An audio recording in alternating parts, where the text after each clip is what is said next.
эфире новости экономики на Якутия-24, в студии Марьяна Кутукова. Инфляция в России в октябре ускорилась до 0,4%.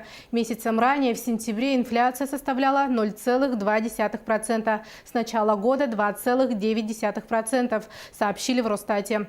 За неделю с 23 по 29 октября потребительские цены выросли на 0,1%. Например, цены на пшено выросли на 2,6%, сахар на 1,5%, мясо кур на 0,6%, яйца на 0,4%, вареную колбасу, гречку, шоколадные конфеты на 0,3%, сосиски, сардельки, масло сливочное, сметана, сыры, хлеб, мука, рис и соль подорожали на 0,2%.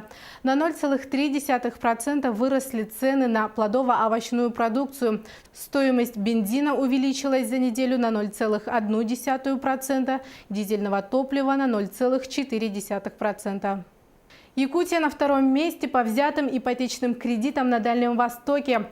По данным Дальневосточного банка России, чаще всего ипотеку берут в Приморье. Здесь ее объем вырос по сравнению с январем-сентябрем 2017 года в 1,5 раза и составил 25 миллиардов рублей. В Якутии 24 миллиарда рублей, в Хабаровском крае 22 миллиарда рублей. По данным на 1 октября этого года, средняя ипотечная ставка на Дальнем Востоке составила 9,56%. На эту же дату 2017 года она находилась на отметке в 11,2%. Самая низкая ставка на Чукотке – 9,4%, самая высокая в Якутии – 9,65%. Алроса представит на аукционе в Израиле более 100 алмазов специальных размеров, а также бриллианты собственного производства. Аукцион стартует 4 ноября в одном из крупнейших мировых центров алмазной торговли – Рамат-Гане. Компания выставит на торги 127 особо крупных алмазов ювелирного качества общей массой 2244 карата и бриллианты общей массой более 900 карат. К участию в аукционе приглашены более 100 компаний из Бельгии, Гонконга, Израиля, Индии, Объединенных Арабских Эмиратов, США и России. Нынешний аукцион станет последним из запланированных Алроса в этом году в Израиле. И мы надеемся, что, как и в предыдущих случаях, наша продукция будет пользоваться среди участников торгов повышенным спросом, прокомментировал предстоящий аукцион член правления, директор единой сбытовой организации Алроса Евгений Агуреев. Итоги аукциона будут подведены 26 ноября. Напомним, в этом году Алроса провела в Рамат-Гане 5 аукционов. Совокупная выручка составила около 70 миллионов долларов США. Алроса заплатит миллиарды рублей налогов в бюджет Якутии до конца года. Об этом телеканалу Якутия-24 сообщил генеральный директор компании Сергей Иванов. Алроса перешла на выплату дивидендов 2 раза в год, и в декабре мы выплатим дивиденды уже за первое полугодие этого года. Кроме того, увеличилась, условно говоря, сумма дивидендов и подходы к выплате дивидендов. Мы привязали их к финансовому потоку компании, и эти суммы вырастают кратно как для бюджета республики, так и для бюджетов алмазоносных провинций. Что касается налога на прибыль, то он также, безусловно, растет, поскольку выручка компании валютная, большинство затрат привязано все-таки к рублю, поэтому дополнительно за счет этого эффекта бюджет республики Саха получит точно несколько миллиардов рублей в виде налогов уже до конца этого года.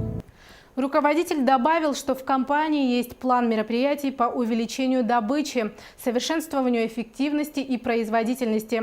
В этом году у компании результат в 36,6 миллионов карат. В следующем году планируется 38 миллионов карат добычи.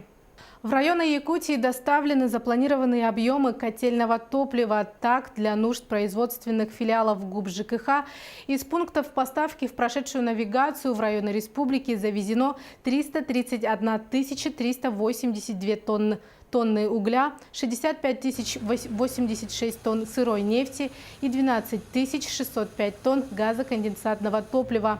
Завоз исполнялся в штатном режиме. Однако на реке Яна складывалась сложная ситуация ситуации ввиду низкого уровня воды. По этой причине часть запланированного каменного угля для котельных Верхоянского жилищно-коммунального хозяйства, которые планировали в полном объеме завести в поселок Усть-Куйга Устьянского района, выгружена на складе Нижнеянска. Оттуда в период действия зимнего сообщения ресурсы будут напрямую доставлены наземным транспортом в Батагай Верхоянского района. На сегодняшний день запасы угля в Верхоянском филиале ГУП ЖКХ обеспечивают работу котельных до открытия устойчивого автозимника. Подобные обстоятельства из-за низкого уровня воды складывались и во время северного завоза на реке Индигирка. Часть объемов каменного угля для нужд труднодоступного села Кебергене Абыйского района доставили в Белую гору, откуда по автозимнику доставят до места назначения. Достаточное количество котельного топлива до устойчивого наземного сообщения на складе котельной Кебергене на данный момент имеется. Подготовительные работы к предстоящему зимнему завозу начали уже в период навигации. Предприятие ставит вопрос о раннем открытии зимнего сообщения. Кроме этого, принимаются меры по привлечению большего количества автотранспорта в сравнении с прошлыми годами, что связано с увеличением плеча перевозок, сказал заместитель генерального директора ГУП ЖКХ Республики Жан Бурцев. В период действия автозимника ГУП ЖКХ Республики планирует доставить в филиалы более 530 тысяч тонн котельного топлива. Власти Якутии ускоряют процесс создания ТОР в Сунтарском районе. Решение принято по итогам встречи члена Совета Федерации России Александра Акимова с министром экономики республики Майей Даниловой. Об этом сообщается на сайте Минэкономики Якутии. Для создания территории опережающего развития в Сунтарском улусе существует несколько особенных проектов с высоким потенциалом развития. Они связаны с переработкой и производством уникальных строительных материалов из циолита, переработкой кемпиндяйской соли, глубокой переработки древесины, также созданием круглогодичной теплицы. Утверждается, что понятие создания ТОР обусловлен вокруг уникального промышленного минерально-сырьевого кластера кемпиндяйского наслега.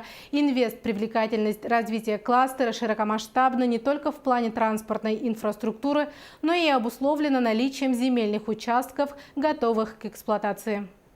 По данным Центробанка России, курс доллара на сегодня составляет 65 рублей 65 копеек. Со вчерашнего дня доллар вырос на 0,5 копеек. Курс евро тоже немного вырос и составил 74 рубля 58 копеек. На этом у меня все. Оставайтесь в курсе экономических событий на Якутия-24.